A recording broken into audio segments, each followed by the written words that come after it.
नमस्ते। 18वीं सदी का भारत, ये सुनते ही दिमाग में क्या आता है? मुगल साम्राज्य का पतन, चारों तरफ अफरा तफरी, अराजकता, राइट? लेकिन क्या कहानी बस इतनी ही है? चलिए आज इस आम धारणा से थोड़ा आगे बढ़ते हैं और देखते हैं कि ये सदी सिर्फ पतन की नहीं बल्कि नए मौकों और जबरदस्त संभावनाओं की कहानी कैसे थी। जरा ये सुनिए। ये शब्द उसी दौर के एक इतिहासकार के हैं। ये हमें एक बिल्कुल अलग तस्वीर दिखाते हैं। ये इशारा करते हैं कि उस दौर की उथल-पुथल के बीच से ही कुछ लोग बेहिसाब दौलत और ताकत हासिल कर रहे थे। ऐसी ताकतें जो इतिहास का रुख बदलने वाली थीं। तो इस जटिल कहानी को समझने के लिए हम इसे 5 हिस्सों में देखेंगे। सबसे पहले साम्राज्य के टूटने की बात करेंगे, फिर देखेंगे कि पैसे की ताकत कैसे काम कर रही थी। इसके बाद नए तरह के सैन्य बलों पर नजर डालेंगे, फिर समाज और संस्कृति के अनोखे विरोधाभासों को समझेंगे और आखिर में देखेंगे कि इस पूरी अराजकता से नए साम्राज्य कैसे बने। तो चलिए कहानी की शुरुआत करते हैं उस एक बड़ी घटना से जो इस पूरी उथल-पुथल की जड़ थी, शक्तिशाली मुगल साम्राज्य का पतन। देखिए, मुगल साम्राज्य सिर्फ एक सल्तनत नहीं था। ये वो धुरी थी जिसके इर्द गिर्द पूरा उपमहाद्वीप घूमता था। तो सोचिए, जब ये धुरी ही टूट गई तो क्या हुआ? एक बहुत बड़ा पावर वैक्यूम बन गया और इस खाली जगह को भरने के लिए एक जबरदस्त और कहें तो अंधी दौड़ शुरू हो गई। और ये बिखराव बहुत तेजी से हुआ। जैसे ही औरंगजेब की मौत के बाद दिल्ली की पकड़ ढीली पड़ी, बंगाल और हैदराबाद जैसे अमीर सूबे लगभग आजाद हो गए। उधर मध्य भारत में मराठा एक बहुत बड़ी ताकत बनकर उभरे, तो वहीं उत्तर में सिखों ने और दक्षिण में मैसूर ने अपने पैर जमा लिए। मतलब देखते ही देखते एक विशाल साम्राज्य कई टुकड़ों में बिखर चुका था। लेकिन सत्ता की इस लड़ाई में सिर्फ तलवारें ही नहीं चल रही थी। एक और ताकत थी जो उस वक्त उभर रही थी, और वो थी पैसे की ताकत। चलिए देखते हैं कि कैसे पैसों ने राजनीति की पूरी दिशा ही बदल दी। 14 करोड़ रुपए 1750 के दशक में जगत सेठ परिवार की ये अनुमानित दौलत थी।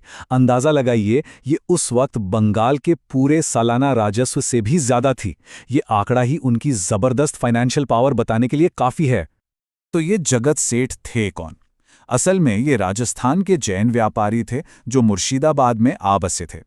जगत सेठ का मतलब है दुनिया का बैंकर, और ये टाइटल उन्हें किसी नवाब ने नहीं बल्कि सीधे मुगल बादशाह ने दिया था। इससे पता चलता है कि उनका असर दिल्ली दरबार तक था। और उन्होंने अपनी इस दौलत को राजनीतिक ताकत में बदलने में जरा भी देर नहीं की। पहले बादशाह बनाने में मदद की, फिर बंगाल की पूरी अर्थव्यवस्था पर कब्जा कर लिया। वो इतने ताकतवर हो गए कि अपनी मर्जी से नवाबों को गद्दी पर बिठाते और हटाते थे। और फिर आया सबसे बड़ा मोड़, जब उन्होंने सिराजुद्दौला के खिलाफ रॉबर्ट क्लाइव की साजिश को पैसा दिया। इसी साजिश ने प्लासी की लड़ाई और भारत में ब्रिटिश राज की नींव रखी। मतलब एक बैंकर परिवार किंग मेकर बन गया था। लेकिन एक साम्राज्य खड़ा करने के लिए सिर्फ पैसा काफी नहीं होता, आपको फौज भी चाहिए। और 18वीं सदी में फौज खड़ी करने के तरीकों में भी एक क्रांति आ गई थी। सवाल बड़ा सीधा था, जब मुगलों की पुरानी सेनाएं बिखर गईं तो अब लड़ेगा कौन? इस सवाल के दो बिल्कुल अलग अलग जवाब सामने आए, एक उत्तर में और दूसरा दक्षिण में। ये फर्क बहुत दिलचस्प है। एक तरफ थे सिख, जो एक मजहबी पहचान और एक सिख राज्य बनाने के लक्ष्य से जुड़े थे। उनका शासन भी सामूहिक था। वहीं दूसरी तरफ दक्षिण में भाड़े के सैनिक थे। उनकी वफादारी किसी सरदार के लिए होती थी, और वो भी तब तक जब तक तनख्वाह मिल रही है। वो किसी के लिए भी लड़ सकते थे, मराठों के लिए, मैसूर के लिए या फिर अंग्रेजों के लिए। सिखों का सिस्टम अपने आप में बहुत अनोखा था। वो मिसलों यानी अलग अलग लड़ाकू जत्थों में बटे थे। लेकिन जब कोई बड़ा फैसला लेना होता तो ये सभी सरबत खालसा नाम की एक सभा में इकट्ठा होते थे। उनकी मिलीजुली फौज दल खालसा कहलाती थी, और उन्होंने पैसे जुटाने के लिए राखी सिस्टम बनाया, एक तरह का प्रोटेक्शन टैक्स। वो गांव को सुरक्षा देते और बदले में टैक्स लेते थे। कितना असरदार पॉलिटिकल मिलिट्री मॉडल था। अच्छा, ये तो हुई बड़ी बड़ी लड़ाइयों और राजनीति की बातें, पर उस दौर में आम लोगों की जिंदगी कैसी थी? चलिए अब समाज और संस्कृति पर एक नजर डालते हैं, जो गहरे विरोधाभासों से भरी हुई थी। और यहीं पर हमें इस सदी का सबसे बड़ा कॉन्ट्राडिक्शन देखने को मिलता है। एक तरफ समाज में ठहराव था, पुरानी परंपराएं और नियम बहुत सख्त थे, लेकिन दूसरी तरफ कला और साहित्य में एक नई ऊर्जा, एक नई रचनात्मकता दिखाई दे रही थी। सामाजिक ढांचा बहुत सख्त था। हिंदू समाज में जाति व्यवस्था के नियम बहुत कड़े थे। मुसलमानों में भी शिया सुन्नी जैसे मतभेद थे और ईरानी या तुरानी मूल के होने पर भी समाज बटा हुआ था। और इन सब के बीच सती प्रथा और विधवाओं की दयनीय हालत जैसी कुरीतियां समाज के एक स्याह पक्ष को दिखाती हैं। लेकिन तभी हमें कुछ ऐसा पढ़ने को मिलता है जो हैरान कर देता है। एक यूरोपीय यात्री लिखता है कि पब्लिक जगहों पर महिलाओं को बहुत इज्जत दी जाती थी और वो बिल्कुल सुरक्षित महसूस करती थीं। ये बात उस दौर की हमारी बनी बनाई समझ को चुनौती देती है और दिखाती है कि समाज वाकई कितना विरोधाभासी था। कला के क्षेत्र में भी यही कहानी थी। एक तरफ दिल्ली में मुगल कला का सूरज डूब रहा था, तो दूसरी तरफ कांगड़ा और राजपुताना जैसी जगहों पर चित्रकला की नई और खूबसूरत शैलियां जन्म ले रही थीं। उर्दू शायरी तो अपने चरम पर थी, लेकिन इस सारी क्रिएटिविटी के बावजूद भारत साइंस और टेक्नोलॉजी में यूरोप से बहुत पीछे छूट गया था और ये कमी आगे चलकर बहुत भारी पड़ने वाली थी। तो अब आते हैं आखिरी हिस्से पर। इस पूरी उथल-पुथल के बाद क्या हुआ?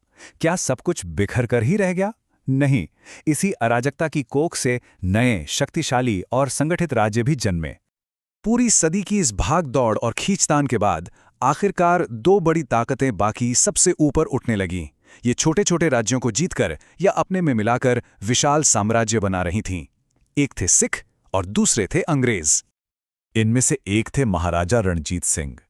कहानी देखिए, महज 12 साल की उम्र में उन्होंने अपनी मिस्र की कमान संभाली और अपनी सैन्य और कूटनीतिक सूझबूझ से बिखरी हुई सिख मिस्लों को एक ताकतवर और आधुनिक साम्राज्य में बदल दिया।